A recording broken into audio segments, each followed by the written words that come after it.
Hi friends, welcome back to our channel. ఈరోజు మనం చేయబోయే రెసిపీ ఏంటో తెలుసా? పోహా. ఆహా, ఎంత బాగుందో కదా చెప్పనీకి. తింటే కూడా అంతే బాగుంటుందండోయ్. ఇంకెందుకు ఆలస్యం, చేసేద్దాం పదండి. ముందుగా దీనికి కావాల్సినవి జీలకర్ర, ఆవాలు, పచ్చిమిర్చి, క్యారెట్, ఆనియన్, పల్లీలు, కొత్తిమీర, శుభ్రంగా కడిగి పెట్టిన పోహా. స్టవ్ ఆన్ చేసి ప్యాన్ పెట్టి అది వేడయ్యాక 3 టేబుల్ స్పూన్ ఆయిల్ వేసుకోవాలి. ఆయిల్ వేడయ్యాక ఆవాలు, జీలకర్ర వేసుకోవాలి. ఇప్పుడు పచ్చిమిర్చి వేసి మంచిగా ఫ్రై చేసుకోవాలి.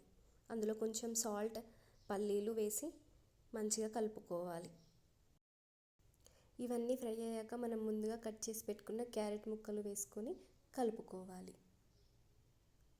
ఇప్పుడు ఇందులో మనం ముందుగా కట్ చేసి పెట్టుకున్న ఉల్లిపాయ ముక్కలు వేసుకొని కలుపుకోవాలి. ఇందులోనే కొంచెం కొత్తిమీర వేసి కలుపుకోవాలి. ఇవి బాగా ఫ్రై అయ్యాక కొద్దిగా పసుపు వేసి కలుపుకోవాలి. ఇప్పుడు ఇందులో మనం ముందుగా శుభ్రం చేసి పెట్టుకున్న పోహాను వేసి మొత్తం కలిసేలా మిక్స్ చేసుకోవాలి. ఇంతేనండి, poha ready. Please like, share, subscribe our channel. Thank you.